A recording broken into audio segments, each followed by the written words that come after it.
People of the internet, it's 2026. I'm that effing guy, and this is a podcast about why women are right to always choose the bear. Possibly. As Total Cult Zone presents Grizzly Night.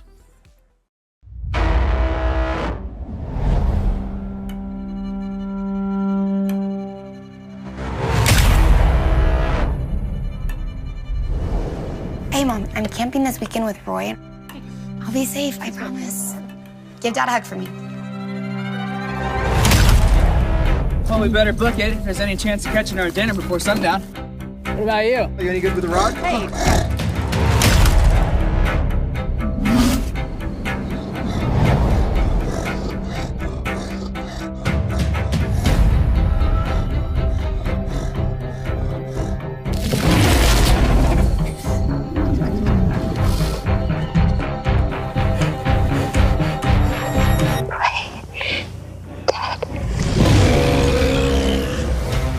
Hello.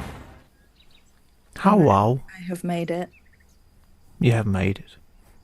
Oh, for heaven's sake, why is my fish aquarium doing that? Stop with that. Okay. I've been playing Chill Aquarium on the side. In day-to-day life. It's an idler game where you basically just build an aquarium. Okay. So I have pixelated fish. This is what I gave up doing last night to watch this movie. And I still would have preferred to have played Chill Aquarium. Nona, hello. Discuss Bye. things. This is going to be the shortest review in the world. And I am so sorry to the people who made this film. You're about to get... Well, it's going to get brutal. I'm sorry. Nonad? Yes. I mean that. Yes. A turn this year, maybe. I did watch the trailer and think not a lot's happening in this, and maybe it won't be one to review. But then it needed something to cover. One of those. It's like maybe they've just kept it out because it's part of the film. No, they didn't keep anything out. Okay, shall we get into it, or shall we do cake and coffee, or? I mean, I'm drinking Pad this tea. out a bit. I'm drinking tea. Oh, trust me, I can pad this out. But it will be a roast more than anything, I feel. But I am drinking tea. I've had some toast this morning. I don't have any cake. Maybe that's why I appear so grumpy this morning. Yeah, I haven't got cake either. It's been a couple of weeks. It's the festive period. Like, I've eaten so much cake that I've kind of got to not eat as much cake now to be able to be, well, not a cake monster, I guess. It's when you want to be healthy, isn't it? Yeah. Trying. The only thing I've got to be healthy is nuts, which I think my family assume we really like because it's the only thing they gave us pretty much. And we have like bags and bags and bags of nuts, which there's only so many nuts you can eat. I mean, true. It's also a 6-week month for most people in terms of pay. So I think a lot of people right now are also kind of, they've finished up eating all their festive food and they're now digging through what remains in their cupboards. Or at least maybe that's just me. And like trying to work out what I can make into a meal out of like a box of couscous that Best Before'd in 2023. Found some green tea in the cupboard the other day that expired in 2021. Yeah, I don't even go into my spice cupboard because that is this whole other mood. That random spice or herb you bought for a specific thing, which is just kind of solid in that little glass container now. It's fine. I've got a pestle and mortar. Throw some water in it, mix it up a bit. Exactly. Make it a paste. Like, I'm not into wasting stuff that's still perfectly fine to eat. Best Before is just Best Before. Yeah. Cake tip, I got a rodeo donuts the other day. I did see. I was incredibly jealous. Yeah, they're the worst names ever for donuts to actually be asking for. I felt a bit embarrassed asking for a David Hasselhoff. Never be embarrassed to ask for a David Hasselhoff. Lovely creamy filling of a David Hasselhoff. Delicious. So Radio Donuts, if you're in London, I think they've got a few branches around the place. Being at Crosstown, because Crosstown's always closed when I go near there in London Bridge. Yeah, you're just saying names to me. I'm completely directionally challenged, so... I mean, you did get stuck in London a couple of months back, and you said, oh, this is the middle of nowhere. I'm like, yeah, that's just down the road. It's like a bus ride for me. I was on my way to Brighton. Somewhere better. It was during the heat wave. Because I had my neck fan on and everything, and I was cursing life. Like, the train broke whilst I was on it. And where they left us, there was no signal. So I'm, like, trying to, like, message my colleagues and bring up Trainline. No one there wanted to help. I've never met, like, a bunch of grumpier train people in my whole life. Like, I'm stood there, like, I don't even know what train I need to get on. Like, I just need to get to Brighton. And they were no use whatsoever. Horrific. Horrific experience. If I ever see him again, I'll be giving him what for. I'll throw it next time I pass through there. Yeah, just like, you know, like, not if you notice a cop somewhere, just knock it over. Like, it's the least they deserve. Okay, let's get on to this film. I think it's enough padding, 5 minutes. This film that literally felt like a full-length episode of Hollyoaks Later. Okay, based on true events, the film is about one night in 1967 when two attacks by grizzly bears, 9 miles apart, took place in Montana's Glacier National Park.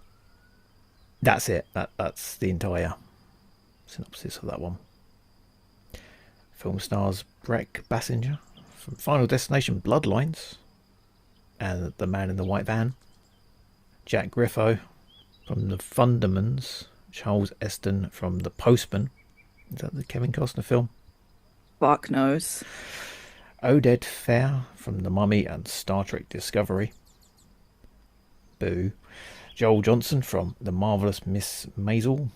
Josh Zuckerman from Feast, Matt Lintz from The Walking Dead, and Ali Skovbye from The Man in the High Castle.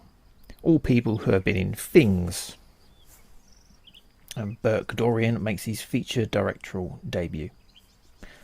That's pretty much everything. He needs to go back to the drawing board. Like, I mean this in the nicest possible way, but the film was fucking shit. Like, I read an article today about a guy that got attacked by a bear. It took me 5 minutes and it was more gripping than anything I saw in this film. He basically remembered he read an article sent to him by his grandmother about how large animals have bad gag reflexes. So when he got attacked by a bear whilst out hunting for elk, he shoved his arm down the bear's throat and the bear backed off and ran away. You see how that's even more interesting than, like, don't get me wrong, right? Yeah, I get it. That's quite interesting, yeah, because it's like going forward rather than backwards. You pull away, you're going to get something ripped off. You go forward, you're going to jam the animal's throat. Shoving he went full pelt. He risked losing an arm. And I understand, like, obviously this is based on a true story, right? Which means it is very sad, right? And I find that part incredibly sad. It still was a terrible way to mark two people who lost their lives. Yeah, it's got a poster that screams horror film, like schlocky horror. Yeah. So it's Grizzly, a bear attack thriller on that poster as well. Someone said it was a creature feature, I believe. And I'm going to say it's none of the above, really. There's no thrilling elements in it. It's not really horror. There's no tension building. There's nothing. They just get attacked. Don't get me wrong, some of the special effects were quite good, except for one of them where it was so obvious it was just paint that they were pumping out. It took me 20 minutes to remember this was in the 60s. Yeah, it was all very squeaky clean, wasn't it? Yeah, I I read in the press it said 67, and I thought, oh, it's based on 60. But when I was watching, I was like, okay, this doesn't feel very dated. And then someone said about liking Jefferson Airplane, and that's like the only tip of the hat to the fact it's in the 60s. You can only really tell because everyone's fashions looks very... It looked like reproduction. Like, it looked like the stuff you would find. I don't know if we've gone like full loop where we actually dress like we're in the 70s now, or we're all hipsters. Yeah. So it felt like with people, say, all squeaky clean. Yeah, I couldn't have dated it. Yeah, apart from the lack of cell phones, possibly. Yeah, but then at the same time, I think the reason I didn't notice that is because when you're in the middle of nowhere, they don't work anyway. Yeah, the catch-all caveat of like, oh, we've got cell phones, but they don't work. Well, they also mentioned the Vietnam War at one point, and yeah, I think I'd probably checked out over a lot of that stuff. I spent most of it just going, oh, okay, cool, that's the next bit. Yeah, none of the actors in the same scene as the bears themselves. I mean, I was fine with that. I just hope no bears were actually harmed in the making of the movie. That's my other part of it. Because I'm not convinced that was CGI. Yeah, I mean, you just get bears in the wild shouting at each other. Yeah, but I still like that. I don't like the thought of them harming bears. Maybe that's the thing of it. I think films these days have got it all sewn up. It's like I don't think they could afford any CGI or animatronics. That's why it looks so bad in the cutaways, because the cutaway to these bears and the bears are just growling at random things. I mean, at one point though, they did pull away with a sleeping bag, which had nothing in it. Yeah. Or at least, in commas, had nothing in it. Yeah, and there's the other scene with the bear being dragged away, and it was you couldn't actually see a bear at the other end of it. It just looked comical. Love some slapstick in the middle of my survival thriller films. Yeah, I think that a big part of this is the fact there's about 20 odd characters. You don't spend enough time with any of them to get invested. And when something does happen, they cut away to a different story for about 10 minutes. I'm going to make this worse for you. There's 10 characters. Oh, God. Which somehow makes it worse. But the fact that we could never at any point feel anything for them. I mean, there was 5 on one expedition, 2 on another, and then 3 on the other. There's more than 10. No, There's if about I'm 6, 7 sat people looking at the cast list right now, 10. There's got to be more than that. There was more walking around with a big giant drum with the flames in it, which was a really smart move, by the way. Which was the guys the from the 3 that ended up in the outdoor cabin. Which why wouldn't you sleep under a giant shed when there's bears around? My God, there's got to be more than 10. No, There was at least 3 park rangers. Joan is on this list. Denise, Roy, Robert, Father Connolly, Michelle, Dr. John Lindbergh, who was there. He went to the 3 after they found Roy. Was it Roy? Yes, Roy, who I've already mentioned. Gary, Raymond, and Julie. Can I just also say that, this may end up being a spoiler zone, but then I suppose everyone knows that at least somebody dies. There's one particular death in this that I spent the whole of it going, what the fuck is going on? Which death? Because there's 2 deaths. First one. I think it the was second Julie's. one. Yeah. But I can't remember which way round it was. IMDb's got 18 characters. Yeah, but how many of those were just like person in cabin? Or man at end pointing out how stupid it is to sleep outside when there's lots of bears around. Yeah. I don't think he's in on it. Yeah, it looks like it's everyone is actually in the film. But yeah, there's so many, felt like so many characters at least. None of them got really any lengthy explanation who they are. It's just like, this is person who works in shop. And they are young and in love. And except Joan. And even then, all I knew about Joan was she was a park ranger She didn't know how to use the radio. She was very nervous. End of Joan. Yeah, so anything else? No, not really. Sorry to everyone who wrote this, made this. I don't know if you should apologise. It felt like a dramatic reconstruction. It felt like, I'll be very real with you, this is exactly what I suffered through during GCSE drama, and it eventually went into fucking BTEC as well. I have a BTEC in performing arts, and I swear this is how it felt when I used to watch people do, like, you know, oh, we're gonna do something edgy today, and my piece is going to be about drug use, and it's like, please, I know what's going to happen now, and this is going to be so ridiculous and stupid and stereotypical. And this film felt like that. It felt incredibly stereotypical. Oh my god, bears, like, I wasted an hour and a half nearly of my life. Think a bit about drug use. Did they put on loads of leather and then go to a drug alley? Do you know what's hilarious is yes, they fucking did. I remember somebody doing that during, like, we used to have to, like, write our own pieces based on, like, particular what's the word, be like Chekhov or Stanislavski, like different practitioners is the word I'm looking for.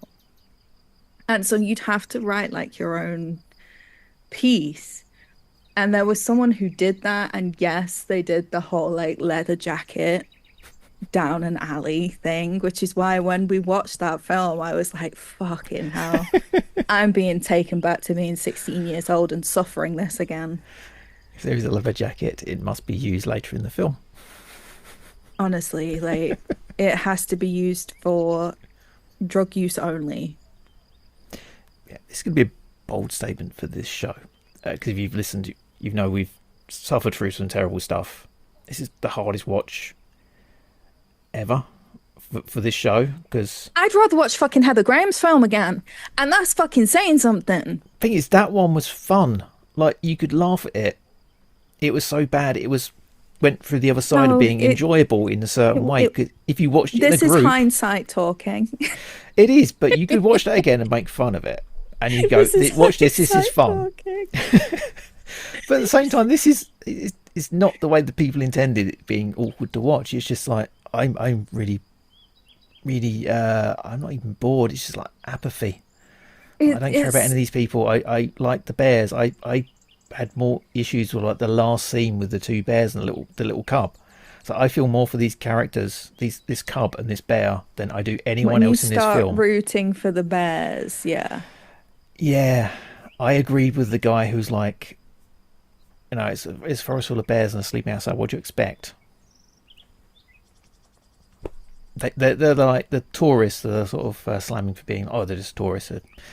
You know, they're just being insensitive. It's like, yeah, they are a bit, but they knew their fucking limit. It's like, there's bears out there. Go sleep in the cabin. If you're sleeping out in the wilderness, don't expect to not see wildlife, like, of any kind.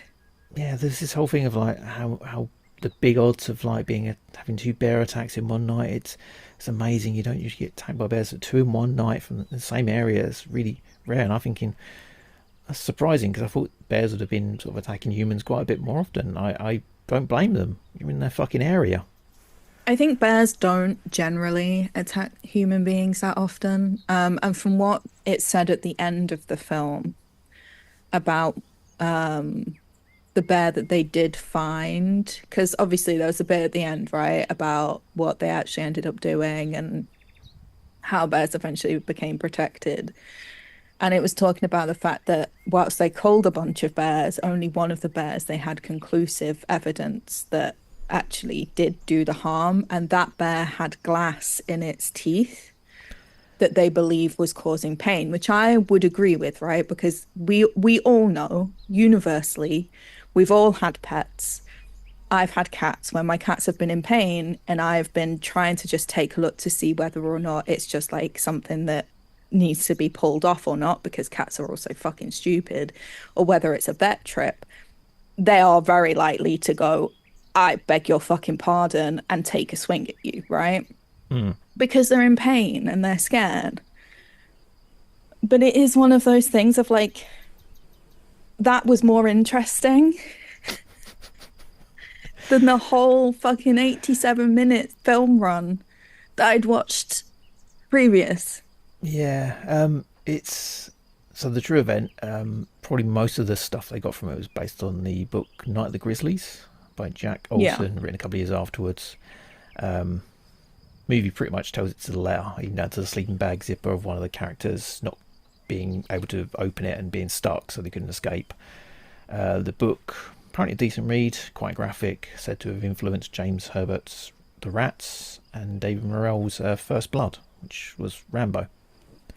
So it's probably a better book than it is a film, or this film at least. At the end of it, he says about how the odds of two people being attacked in the same area on the same night was based on a 57-year history of no fatal attacks in the area. Future events will show grizzly attacks to become more common because, humans expanding and being idiots. And the habitat decreasing and wilderness areas being impinged from. And the bears are like, okay, these things are soft and squishy and we can eat them. I am going to say something that my other half is going to find hilarious. I have always maintained that having hiking, trekking, any of that stuff as a hobby is a red flag, right? Always. I've maintained it because of this kind of shit. At the start of nearly every podcast I listened to, they were on a hike. But on top of all of that, right? Don't get me wrong, I understand people really enjoy going out and see beautiful places. I'm somebody who, I quite like seeing beautiful places too. But I think there's a limit on how far you should really go because of impeding on animals' homes. Like that's where they live. And I ain't about to go and get attacked by anything. I used to have to walk through a field. I used to live like near farmland before I lived in a city. And we used to have to walk through a field of cows on the way to taking my son to school. Those cows were vicious. I have been chased by cows on more than one occasion. Right? And they were right to chase me. I was in their fucking field, but it was the quickest way rather than taking the full roadway round. And there were footpaths, but those cows weren't fucking interested. So I maintain that hiking and trekking is a red flag. I don't give a fuck. You're doing it to sound interesting. You don't sound interesting. Get a proper hobby. Hello to Rob Jones, who does a hiking podcast. Listen to the show. Get a proper hobby. Oh, yeah. So I did say I watched Grizzly Man after watching this film to cheer myself up. And yeah, they did cheer me up. It's a film with actual emotion and tells a story a lot better. And Timothy Treadwell, as troubled as he was, did want to live with nature and live as one with it and protect it all. It's a bit out there, but yeah. I went to sleep. That's what I did, so. It nearly did that. Maybe it would have improved if you fell asleep during it. I mean, maybe I needed to be more tired with this film. You know, like how I was with that other film about sleep and I didn't sleep properly and I was falling asleep whilst watching it. Maybe I needed to be even more tired. Because I wasn't really tired when I watched it. The thing is, if you fell asleep during it, it wouldn't have made a fucking difference. No, nothing really happened. 2 people got attacked by bears. I could have read the freaking Wikipedia and known what was going on. Could read the Night of the Grizzlies Wikipedia and be more informed. I mean, yeah, I have had to look over it whilst we've been sat here talking, and yeah, save yourself the trouble. But if you still want to watch it, Grizzly Night will be released in the UK and Ireland from the 2nd of February. That's a great start to the year. Honestly, Matt Damon did an interview recently talking about movies and stuff and how downhill they've gone. Because he was talking about the fact that we've become incredibly slack-jawed when it comes to movies. Like, we're not going to cinemas as often. A lot of stuff is heading to streaming services. And a lot of the time we're now being spoon-fed the plot. But it also means we're getting rises in people who probably shouldn't make movies. Yeah, it's the proliferation of like video cameras. Like, remember back in the 80s and 90s, there were like shot on video films being made by people, amateur filmmakers, and they're not great, but at least you had to put a lot of effort in to make them. I always appreciate those films for, you know, they're terrible, but at the same time, the amount of effort you had to put in to make a film using a VHS tape was camera, a lot more. Yeah, anyone can make a film, which is great, but at the same time, not everyone should make a film. No, some people should, like, you know, do something else. Maybe just take up hiking. I mean, you can go out into nature and film that. Just, you know. I know who to avoid then.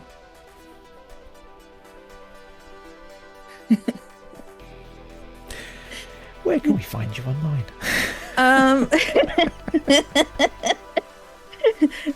I'm about to get completely rinsed by people who enjoy hiking. You can find me on Blue Sky, NonaGoff, 2 Fs. Probably not talking about hiking though. And as always, TotalCultZone.com. That's TotalCultZone.com. As always, there's stuff on there. There's lots of stuff on there. I'm going to do issue 4 soon of the zine because I'm not working every day of the week. Yay! Which means I can get back to rinsing people's hard work. It's not art if it's deals. not criticised. Yeah. Fuck this film. But this wasn't art. Put that on the poster. I love that.